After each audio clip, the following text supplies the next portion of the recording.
Salam literasi. Assalamualaikum warahmatullahi wabarakatuh. Waalaikumsalam Oke. warahmatullahi wabarakatuh. Hari ini saya bersama Ibu anggota DPRD Jabar dari fraksi Gerindra, Ibu Hajah Tina Wiryawati SHMM. Oke, kabar Ibu? Baik, alhamdulillah sehat, saya sehat. Beliau ini kita ketahui selain sebelum menjadi anggota dewan, beliau pernah berkiprah di Amerika dan tidak jauh dari sektor keuangan, Bu ya. Dan khususnya 2 periode ini saya juga orang media massa sering ikut meliput beliau. Kinerja beliau terbukti untuk khususnya di Kuningan. Saya melihat konkret nyata beliau bisa membangun kapasitas UMKM untuk di Kuningan ini. Dan sebagaimana hari ini kan banyak yang bilang imbas dolar naik, tapi udah turun lagi sekarang. Iya, udah turun lagi. Bensin juga, BBM Pertamax naik katanya akan berimbas pada daya beli masyarakat. Nah, kita ini menjadi bahasan kita. Jadi kan meningkatnya daya beli masyarakat itu harus ada pendapatan, dan pendapatan harus punya pekerjaan. Dan Bunda ini sering menciptakan pekerjaan, baik itu formal dan informal. Sudah teruji di Indonesia, saya merasakan nyata beliau di periode pertama beliau. Nah, ini yang bahasan kita sekarang ini. Jadi kita akan membahas bahwa entrepreneurship itu adalah spirit, dan selama ini kan masyarakat sering takut untuk memulai usaha karena modal. Padahal modal itu di pas udah ready, pertama kan harus kapasitas mental dan spirit untuk menjadi pengusaha. Itu yang seperti Bunda selalu lakukan dalam melakukan pendampingan terhadap masyarakat itu, Bunda. Nah, terus bisa juga mungkin Bunda kasih pencerahan untuk masyarakat, bagaimana masyarakat hari ini katanya Indonesia cemas supaya mereka tidak cemas bahwa kemerdekaan finansial itu tidak selalu melulu dengan aset yang banyak, tapi ketentraman dalam perekonomian.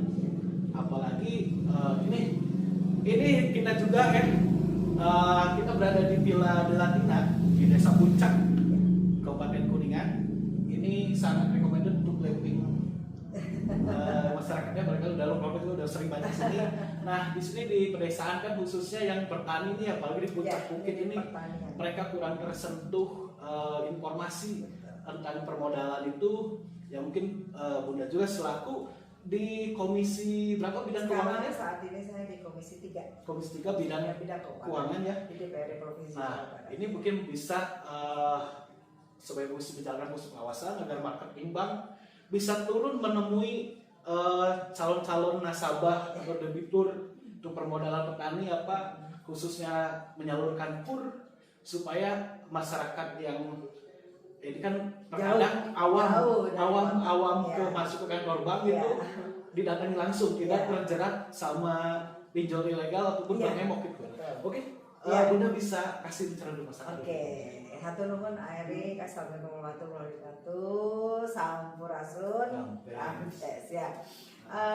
Tadi yang disampaikan kita ngobrol-ngobrol ya, bahwa dolar memang sudah turun kembali. Akan tetapi entrepreneurship memang harus berani. Dalam arti kata, apa sih entrepreneurship itu?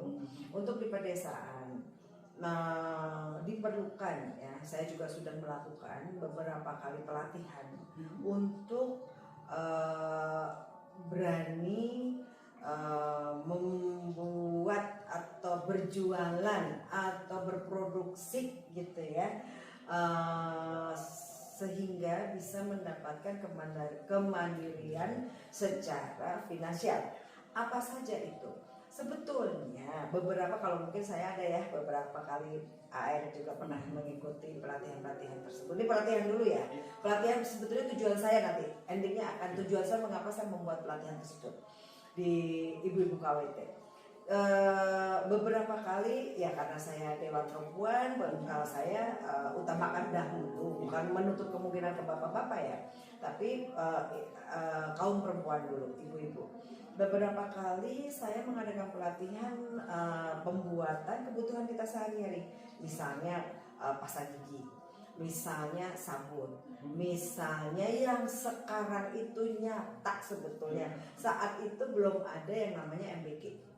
Saya sudah membuat pelatihan turun ke desa-desa, salah satunya adalah sabun cuci piring. Ternyata sekarang dengan adanya MBG, sabun cuci piring tersebut dibutuhkan. Ini salah satu contoh yang sudah saya lakukan. Dibutuhkan di SPPG dan kebutuhannya itu tidak main-main. Saat saya membuat pelatihan, ya kan, salah satunya adalah sabun cuci piring itu, saya berpikir bahwa kalau satu desa itu paling tidaklah satu desa itu bisa mencukupi, saya tidak bilang keseluruhan ya, keseluruhan kebutuhan sehari-hari tadi yang saya sampaikan, misalnya apa, sabun cuci piring kita di rumah-rumah kan perlu. Saat saya membuat pelatihan itu Kuningan itu kan tempat pariwisata. Sabun cuci piring itu dibutuhkan misalnya restoran-restoran, misalnya hotel-hotel, ya kan, rumah-rumah makan.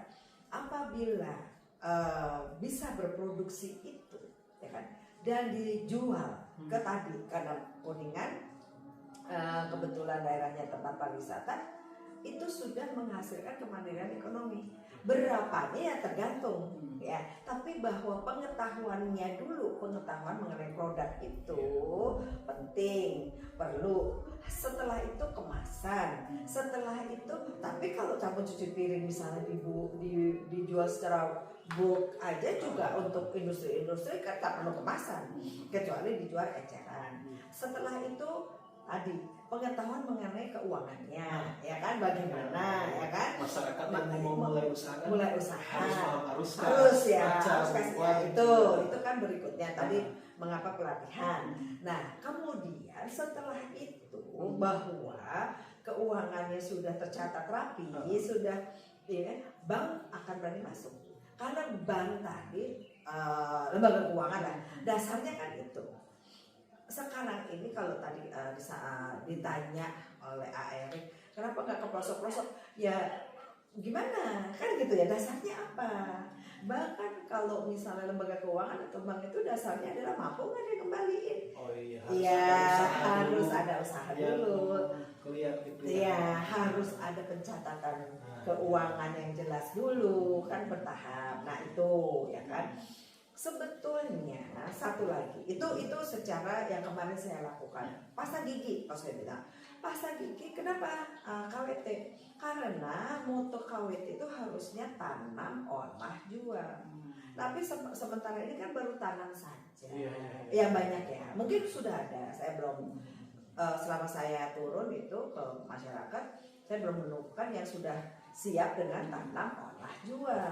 Nah olahnya ini kebanyakan ya mungkin itu olah makanan, iya kan, keripik lah, ya kan, segala rupa makanan, snack lah, apa, nggak apa-apa, tapi produk kebutuhan sehari-hari belum.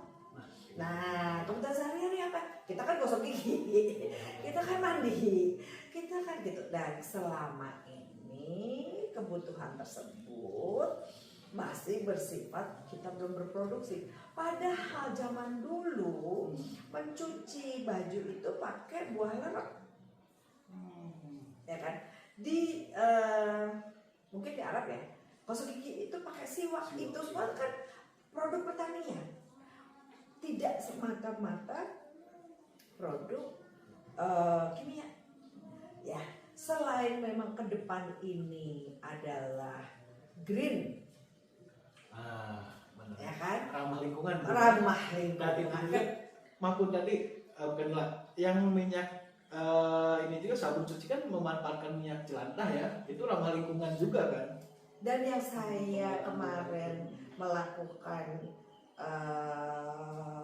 pelatihan ya, dengan harapannya sih nanti pendampingan menjadi satu kelompok UMKM dengan tadi penjualan ke depannya, dan mungkin ke depan juga bisa menjadi tadi dilirik oleh bank, ya kan? Jadi berkesinambungan. Produknya ini bisa di display di koperasi merah Bisa, putih juga. bisa. Ya? Nanti si cuci piring itu menjadi supplier di koperasi merah putih. Nanti koperasi merah putih akan menjualnya ke SPPG, produk lokal desa tersebut, dijualnya ke SPPG desa tersebut. Benar, kayak itu. Karena jangan lagi ngejual produk orang kaya. Nah, jangan, ya kan? Yang orientasinya adalah hijau, ramah lingkungan, green economy. Itu sebetulnya periode kemarin ya, saya di Komisi 1 yang bermitra dengan desa, perlahan-lahan saya laksanakan dengan mengunjungi beberapa desa, mengadakan pelatihan dengan beberapa desa. Pelatihannya apa? Ya tadi kebutuhan sehari-hari. Kalau snack udah banyak, kalau makanan udah banyak. Iya kan, UMKM kadang FOMO. Ini lagi laku keripik ini, bikin keripik ini semua. Iya betul. Nah sebetulnya makanan selama kita masih makan ya diperlukan. Akan tetapi mungkin ada, ya kan, kita juga mandi tiap hari, ya kan, kita cuci piring juga tiap hari. Jadi tidak hanya produk makanan. Itu ya satu. Nah yang kedua, tadi sempat disinggung masalah dolar, ya kan. Pak Prabowo, karena memang saya dari fraksi Gerindra dan beliau presiden kita dan ketua umum saya ya di fraksi Gerindra, di partai Gerindra, menyatakan bahwa orang desa tidak pakai dolar. Secara ini kan memang tidak pakai untuk jual beli dolar, tapi desa-desa tertentu yang orientasi produknya, misalnya contoh karet, itu bahagia dolar naik karena harga jualnya tinggi, ekspor. Nah sekarang ini kenapa kita banyak tekanan di dolar segala macam? Karena banyak Indonesia ini mungkin sampai ke desa-desa itu impor, tekanan dari impor. Nah kalau impor itu misalnya memakai dolar dan mahal, tentunya beberapa yang diributkan lah ini, meskipun sekarang udah turun lagi ya. Nah, ya dolar udah ya betul. Jadi kalau ya kan pemerintah peduli tentunya ke masyarakat, memberikan pendidikan, pengetahuan bahwa banyak produk-produk yang dihasilkan oleh desa seperti ini pertanian. Contoh kunyit. Ya, saya kemarin sempat melihat turmeric tablet itu di beberapa toko farmasi. Turmeric kunyit tablet. Padahal kita kecil-kecilnya, maksudnya zaman dulunya minum jamu kunyit asam lah, segala macam kunyit itu bisa ditanam. Ini pertanian ya. Ini kebetulan sayur mayur. Apa tuh toga apa ya? Tanaman obat keluarga. Tanaman herbal itu dibutuhkan. Jahe dibutuhkan, ya kan? Sekarang yang dibutuhkan oleh desa-desa adalah pengetahuan terkait penjualan ekspor. Yang dibayar dengan mata uang asing. Nah, benar. Betul nggak? Kan dulu ibu di komisi yang ke mitra desa-desa, ibu membangun SDM agar siap menjadi entrepreneurship. Betul. Sekarang di bidang keuangan.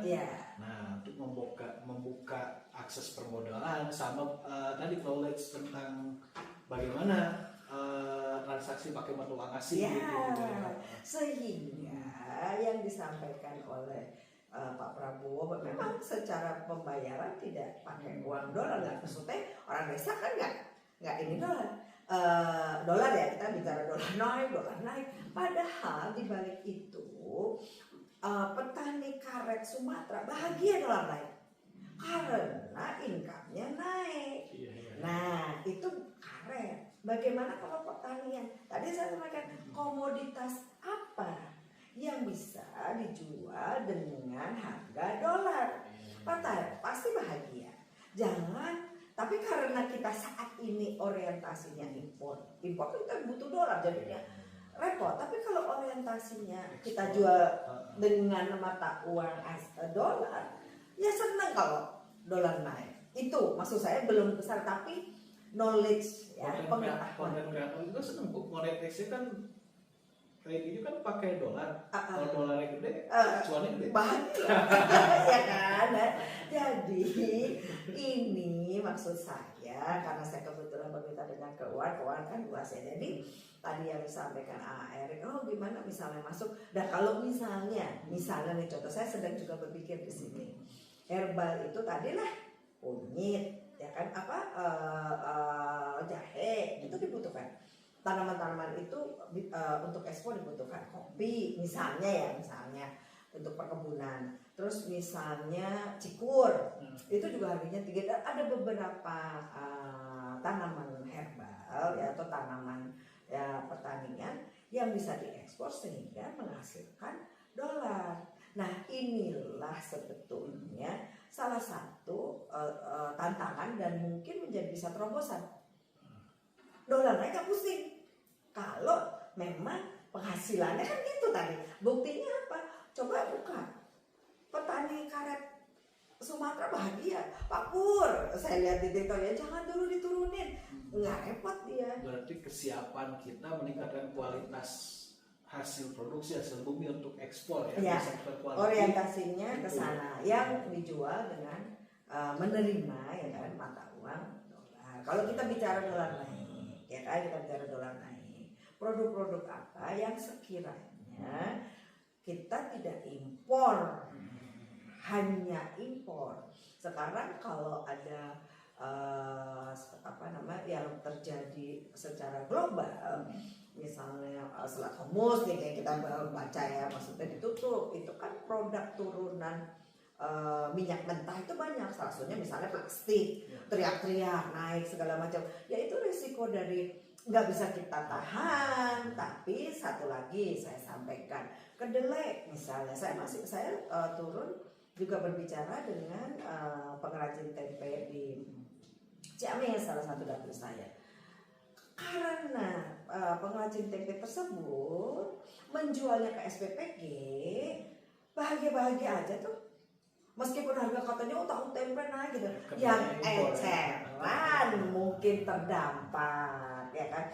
Dengan adanya SPPG ini, pengrajin tahu tempe ya bersyukur, alhamdulillah. Dengan adanya kenaikan impor kedelainya, si pengrajin tahu tempe ini yang supplier ke SPPG tidak begitu terdampak.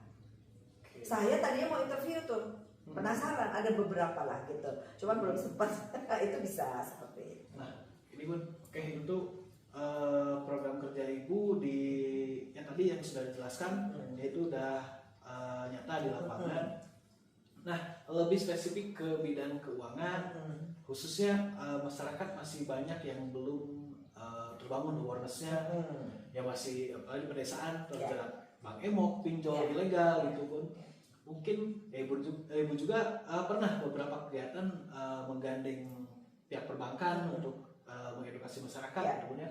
Mungkin ada pencerahan yang lebih khusus untuk di MON ini, untuk ini di Duta Literasi Keuangan OJK yang bisa ibu dipaparkan. Oke, jadi kalau Bang Emok itu menjadi momok, dalam arti kata momok tuh satu sisi memudahkan ya kan masyarakat yang di desa. Satu sisi itu seperti itulah, kita tahu ya, penagihan dan itu menjadi topik lah ya di Jawa Barat terutama ya kan, di dapil saya juga kan gitu ya. Nah, kalau kita bicara terkait masyarakat untuk ke bank itu ya, itu masih terbentur dengan misalnya petani nih butuh untuk ini nanti larinya ke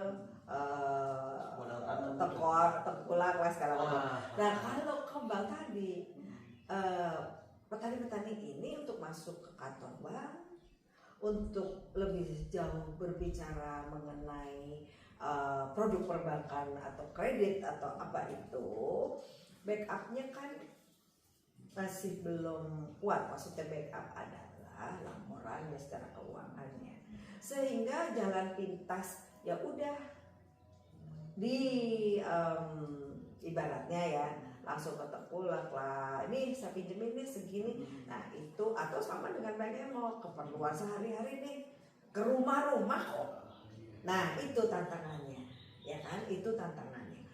Perbankan dan sudah mengeluarkan misalnya KUR segala macam yang katanya tanpa agunan dan segala rupa, tapi masih ada juga dengan sekian lah gitu ya.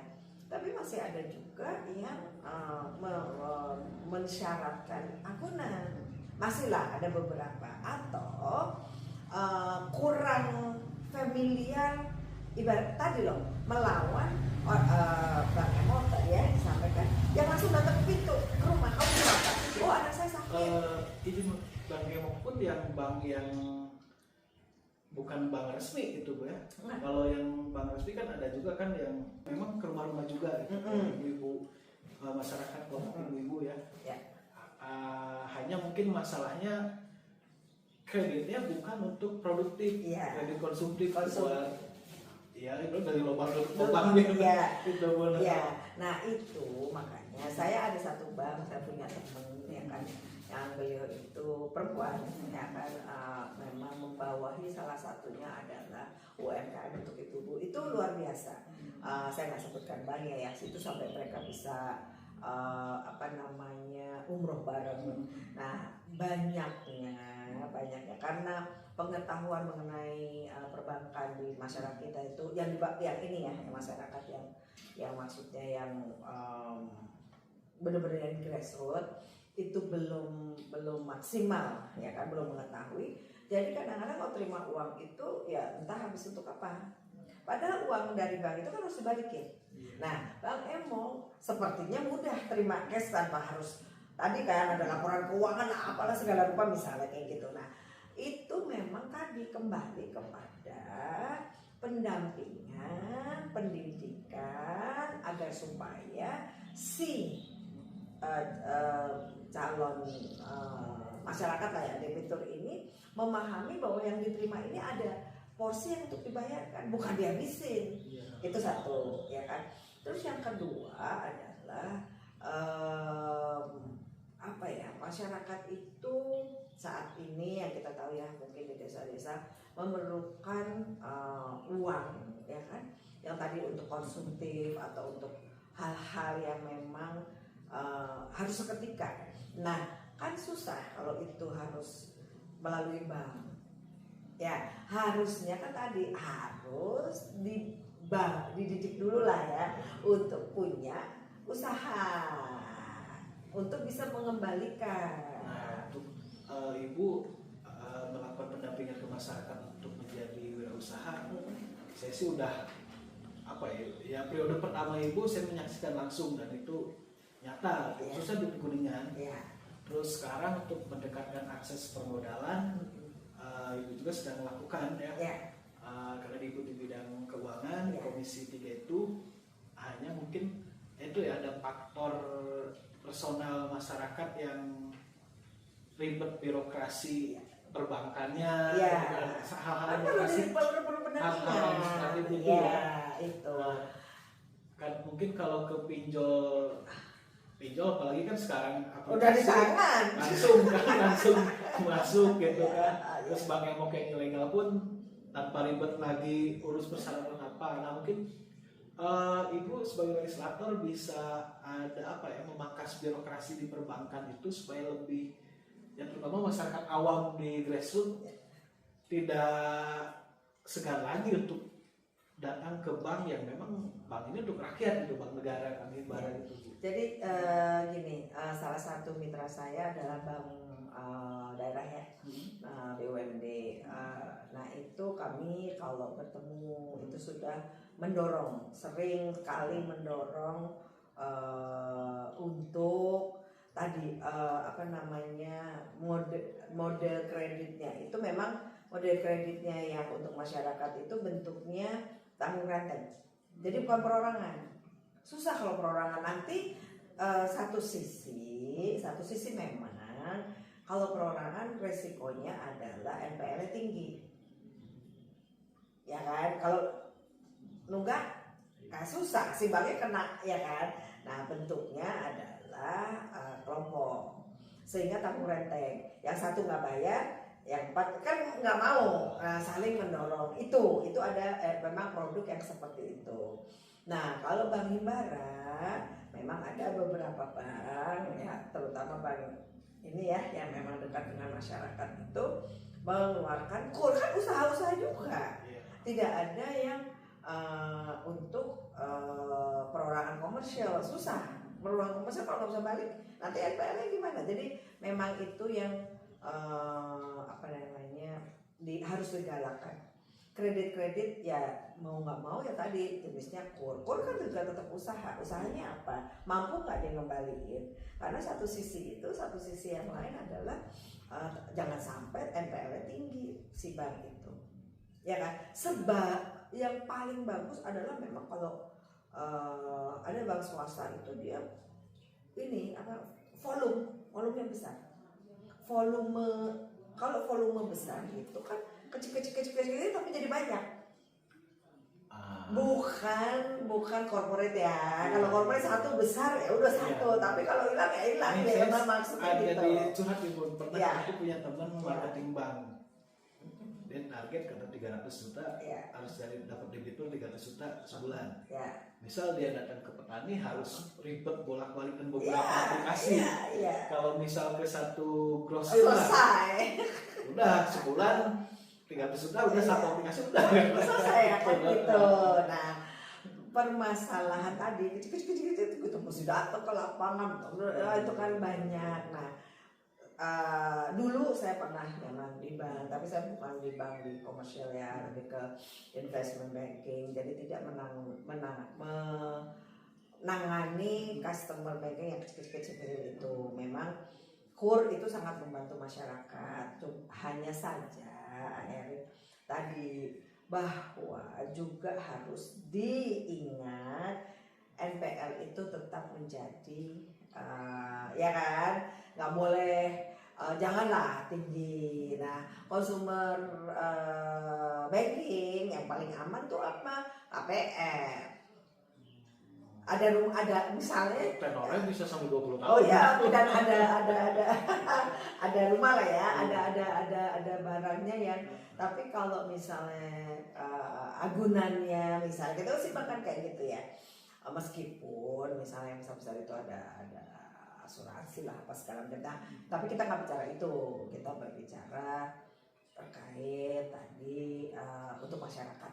Bagaimana meringankan dan banyak juga sih mungkin ya, saya tidak mewakili dari perbankan yang sudah naik kelas ya kan, pengusaha-pengusaha yang asal dari KUR dan bisa naik kelas ya, kita mendorong itu harusnya, kita mendorong itu. Jadi bagaimana caranya perbankan ya kan, atau dalam hal ini pemerintah ya kan, pemerintah daerah atau apa mendorong tadi awalnya untuk pelatihan, untuk pengetahuan sehingga masyarakat itu menjadi wirausaha. Nah, kalau pengalaman Ibu di Amerika, Ibu, apa sih bedanya dengan lembaga keuangan di Indonesia nih? Apanya ya? Kalau spesifik kan lembaga keuangan banyak ya, ada yang banking, ada consumer banking, ada private banking, ada segala macam lah ya, gitu ya kan segala. Bedanya sih sebetulnya lebih kepada produk-produknya aja, produk-produknya dan sistemnya, gitu ya. Tapi kalau kita simak bersama, Pak Presiden itu lebih kepada Indonesia ini yang pas adalah koperasi. Ya, koperasi itu kerakyatan yang usaha badan ekonomi. Nah, kalau ditanya ini untuk apa lembaga keuangannya, untuk pribadi kah, untuk konglomerat kah, untuk masyarakat kah, kan gitu. Nah kalau menurut Pak Prabowo yang tepat untuk, makanya kan bikin koperasi desa segala macam adalah badan hukumnya koperasi. Nah koperasi nanti pembiayaannya disesuaikan dengan badan hukum tersebut yang mana dirasakan oleh banyak masyarakat, bukan misalnya bukan konglomerasi ya, itu satu dua gitu, bahwa itu ada dan sudah kuat ya sah-sah aja. Tapi mana yang pas ya kan untuk Indonesia, untuk masyarakatnya, kalau menurut Pak Prabowo ya koperasi. Tapi ini Bu, satu tadi aku menarik, Ibu ini pernah di bank investment banking ya. Nah Gen Z aja sekarang udah mulai FOMO dengan main saham, main reksadana itu Bu. Nah kalau mungkin bisa ada pencerahan dari Ibu kan. Jadi kita memang kemarin lagi ramai rekening dorman. Memang bagus ya, daripada yang khusus buat bagi yang punya tabungan, daripada uangnya disimpan aja mending diputerin ya. Nah kalau supaya kan, tapi untuk khususnya generasi saya ke bawah nih masih ini Bun sama pengetahuan investasi khususnya reksadana dan saham itu bagusnya gimana sih Bun? Apakah karena ada yang bilang kan kamu kalau punya tabungan 50 juta mah udahlah masih mental pekerja aja, jangan spekulasi bikin usaha. Tapi kecuali kalau kamu punya tadi udah bekal kapasitas untuk menjadi entrepreneur udah kuat siap, mungkin ini katanya kalau punya uang tabungan 500 juta mulai ya usaha mikro menengah, punya uang 5 miliar investasi, di atas 50 baru main saham katanya. Ada yang bilang gitu, benar gak sih Bun? Sebetulnya sih saya pernah ini ya, karena saya bukan murni yang main di, saya dulu pekerja kan gitu ya. Saya pernah dengar bahwa tidak, jadi main saham itu tidak untuk semua orang, ya kan? Tidak, dengar dulu, bukan untuk semua orang, untuk yang memang mungkin ya bakat-bakatan gitu, ya kan? Jadi kalau tadi kita bicara, yang mana sih Bu, yang mana? Ya itu kembali ke keperluan individu masing-masing. Kalau saya udah usia segini nih, misalnya kalau tadi Kak AR nanya apa, ya yang balance aja, karena semua investasi pasti ada risikonya. Yang tahu kemampuan kita, yang tahu pilihan kita, mau investasi kemana ya kita. Apakah itu mau ke saham, bitcoin lah, apalah, segala macam, yang tahu itu kita. Nah Gen Z ini banyak kok yang bisa dipelajari. Kalau saya mah enggak. Saya yang tradisional gitu ya, yang ini gitu, karena mungkin usia juga gitu ya, dan saya memang bukan jagonya di sana gitu, bisa dipelajari. Nah itu beberapanya bagaimananya. Kalau saya tadi kan memang saham itu tidak untuk semua orang, ya kan? Tapi apakah kita salah satu yang memang berbakat di saham? Nah, kan yang tahu diri sendiri. Boleh coba-coba, tapi ada risiko loss misalnya. Nah, mampu nggak? Siapa tahu bisa gain banyak, bisa lebih melejit. Nah, itu masing-masing. Dipelajari ada ilmunya ya. Saya tidak kesana gitu. Ini kalau bisa saya simpulkan mah, ya.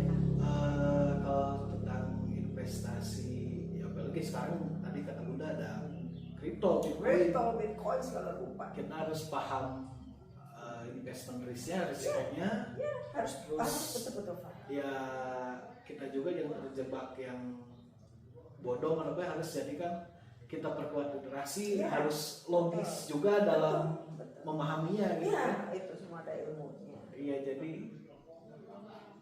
dan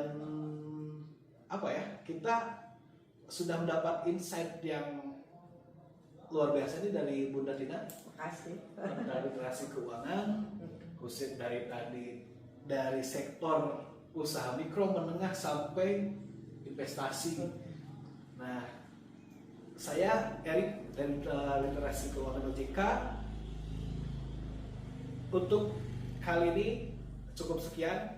Mungkin next bikin Abisa lagi karena Bunda ini di Komisi Keuangan banyak sekali agenda program kerjanya. Oke, terima kasih. Salam literasi.